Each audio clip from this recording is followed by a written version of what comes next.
আপনি বলেন যে মোহাম্মদ শাহাবুদ্দিন তাকে কি বিচারের মুখোমুখি করার দরকার আছে, বা আদৌ উনি সে ধরনের কোনো কাজ করেছেন কিনা? আপনাদের অবস্থানটা আমি একদম স্পষ্টভাবে জানতে চাই।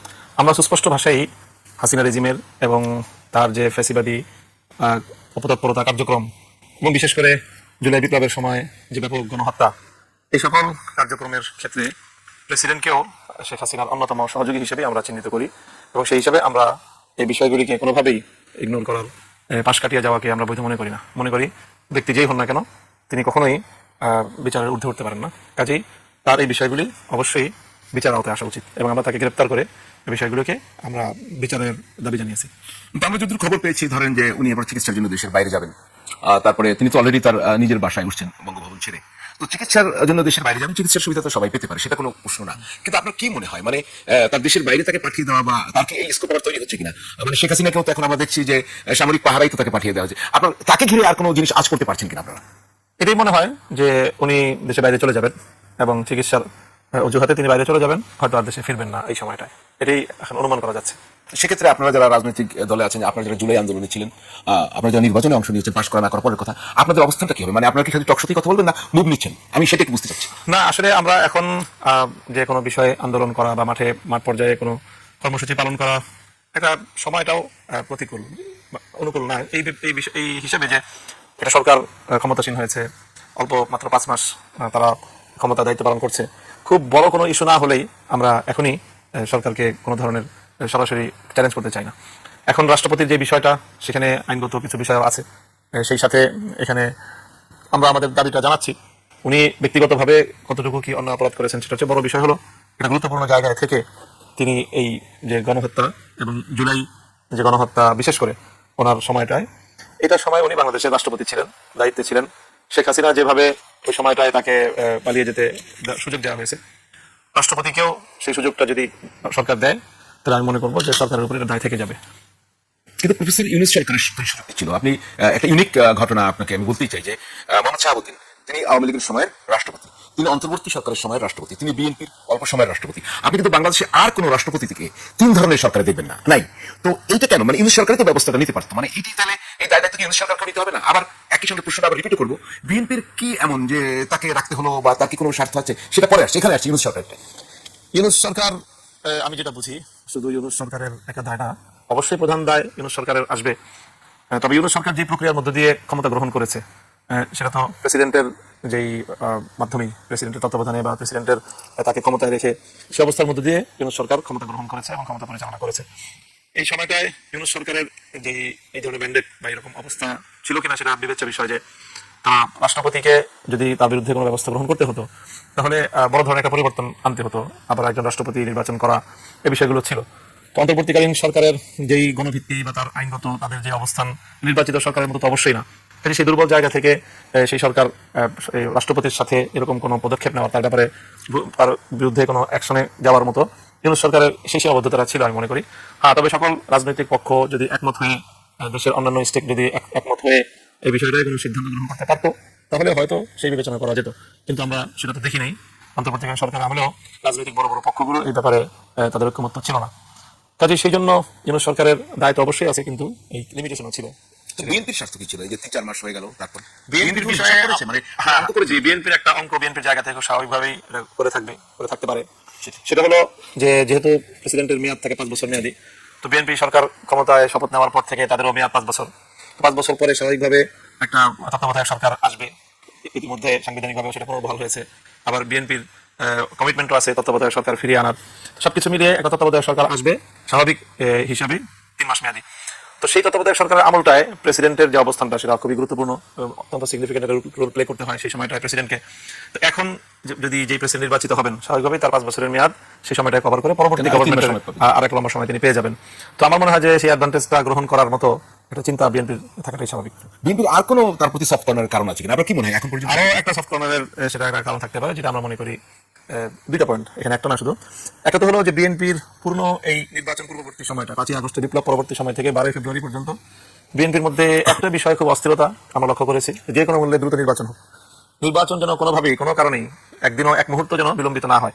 সেই ক্ষেত্রে প্রেসিডেন্টের পরিবর্তন দেশের মধ্যে একরকম অস্থিরতা তৈরি করতো, স্বাভাবিক ব্যবস্থাপনার মধ্যে সাংবিধানিক ব্যবস্থাপনা, রাষ্ট্রের যে শাসনতান্ত্রিক যে ধারাবাহিকতা, সেই জায়গায় কিছুটা ছন্দপতন হতে পারে, সেটা আবার নির্বাচন বিলম্বিত হওয়ার কোনো কারণ ঘটতে পারে।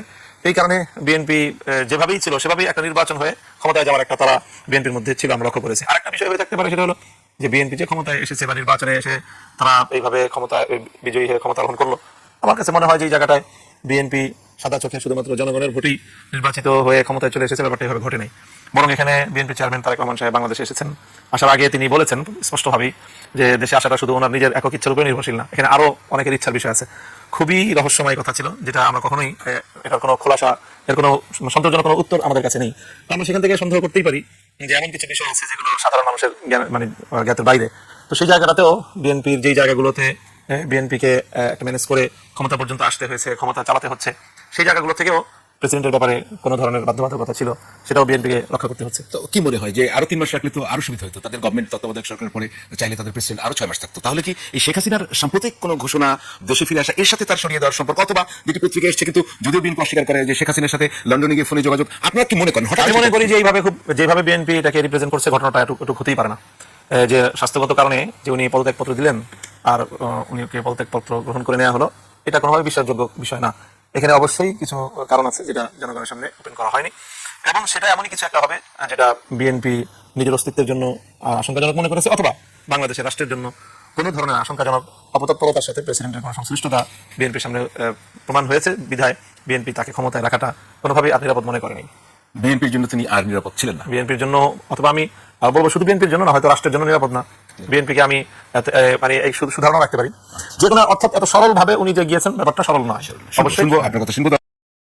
আপনি কি দিন দিন বিএনপি বিদ্বেষী হয়ে উঠছেন?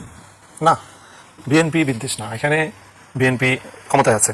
আমাদের রাজনৈতিক স্বাভাবিক কালচার হলো যখন যারা ক্ষমতায় থাকবে, সরকারে থাকবে। আচ্ছা, আমি শুনবো আপনার কথা। আপনার দুটো বক্তব্য আমি এখানে দেখতে চাচ্ছি। একটা বক্তব্য, বর্তমান সরকারকে শেখ হাসিনার ভূতে ধরেছে আর বিএনপি আস্থা করে নিক্ষিপ্ত হবে, এটা দেখানো সম্ভব হবে?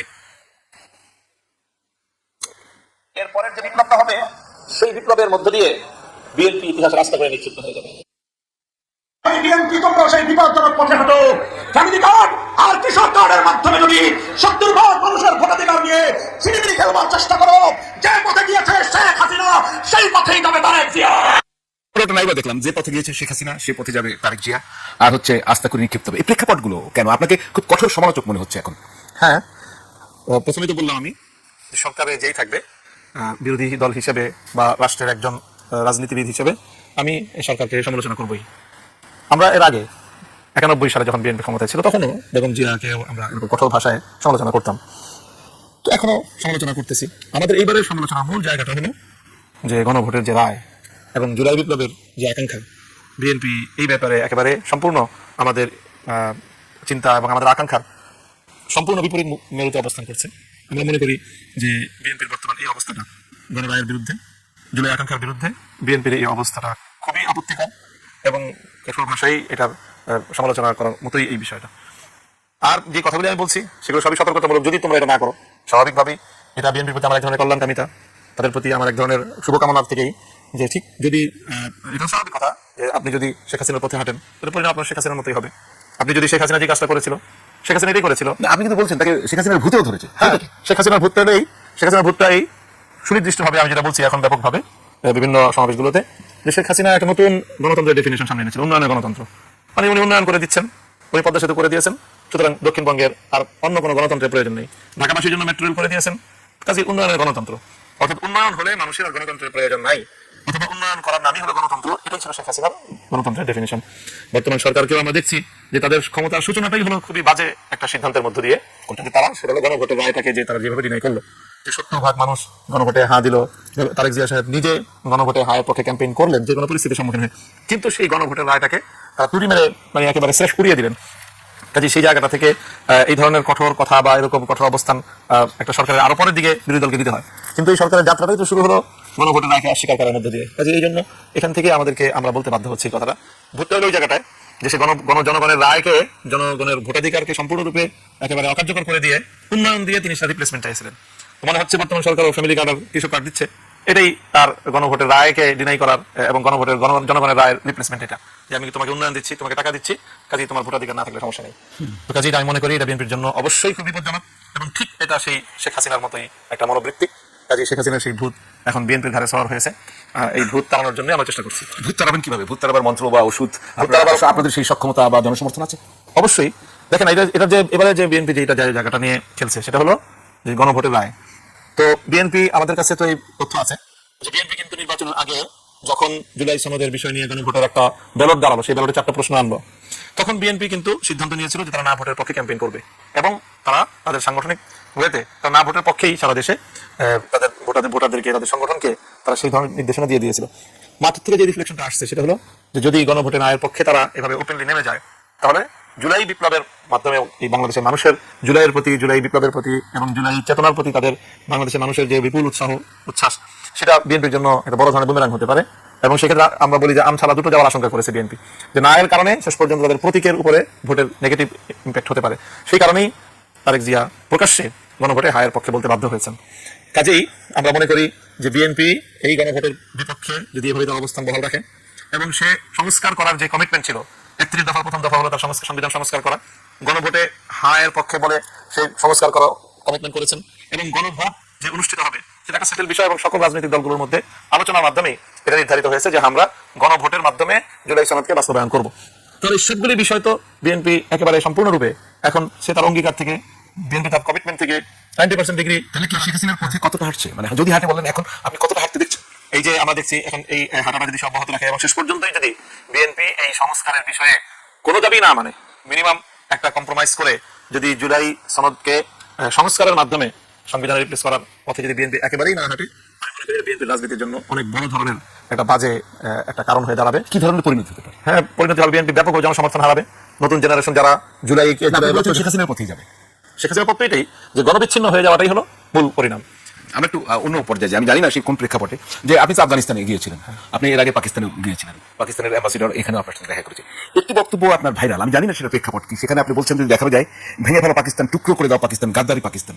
কোন প্রসঙ্গে? এটা কি সাম্প্রতিক সময়ে আফগানিস্তানের ব্যাপারে পাকিস্তানের ভূমিকা নিয়ে? না, এটা হলো 1970 সাল 70-এর নির্বাচন এবং 70 পূর্ববর্তী বাংলাদেশের মানুষের উপর তাদের যে বৈষম্য, এবং বিশেষ করে 47-এ যখন পাকিস্তান সৃষ্টি হয়, সেই সৃষ্টির সময়ে পাকিস্তানের শাসক গোষ্ঠীর যে কমিটমেন্ট ছিল যে তারা ইসলামের নামে দেশটাকে মুক্ত স্বাধীন করেছিল, ভারত থেকে আলাদা করেছিল, দেশ বিভক্ত করেছিল, এবং সেখানে কমিটমেন্ট ছিল দেশে তারা ইসলামী শাসন ব্যবস্থা উপহার দিবে। কিন্তু সেটা 24 বছর পর্যন্ত পাকিস্তান শাসক গোষ্ঠী দেশের সাথে, জনগণের সাথে কৃত তাদের অঙ্গীকার তারা ভঙ্গ করে চলেছে, গাদ্দারি করে চলেছে। সেই গাদ্দারি যখন অব্যাহত রাখলো, তখনই আমরা বলেছিলাম, আমার বক্তব্যের সেই ধারাবাহিকতা হলো যে সেই ক্ষেত্রে গাদ্দার শাসকদের আফগানিস্তান পাকিস্তানের সম্পর্ক তখন আপনি জানেন, এখন আফগানিস্তান ভারতের দিকে ঝুঁকছে, অথচ সেটি কথা ছিল না। মানে এই পরিস্থিতি কেন হয়েছে? পাকিস্তান কেন আফগানিস্তানের প্রতি যুদ্ধ বিরোধী? সেখানে কেন যুদ্ধ হয়, হামলা হয়? আবার ভারতের সঙ্গে আফগানিস্তানের এই এখনকার যে সুসম্পর্ক, এটি আপনি এই উপমহাদেশে কি? এটা হলো এটা যে ভূ রাজনীতির একটা জটিল সমীকরণ। সেটা হলো আমি মনে করি যে আসলে পাকিস্তানের সাথে যে আফগানিস্তানের যে সীমান্ত বিরোধ, সেটার মধ্যে বড় ধরনের একটা ভূমিকা আছে আমেরিকান এবং পশ্চিমা বিশ্বের।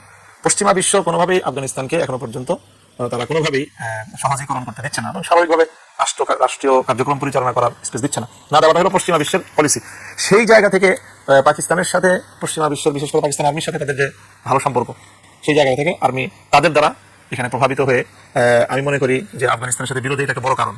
এবং যেহেতু পাশাপাশি সীমান্তের বেশ কিছু স্বার্থের সংশ্লিষ্টতা আছে এখানে, এবং পাকিস্তানের যে সীমান্ত প্রদেশ, সেই সীমান্ত প্রদেশে সেখানে সশস্ত্র কিছু তৎপরতা আছে। সেই সশস্ত্র তৎপরতা নিয়ে আফগানিস্তান এবং পাকিস্তানের মধ্যে একটা ভুল বোঝাবুঝি অথবা উত্তেজনা সৃষ্টি হয়।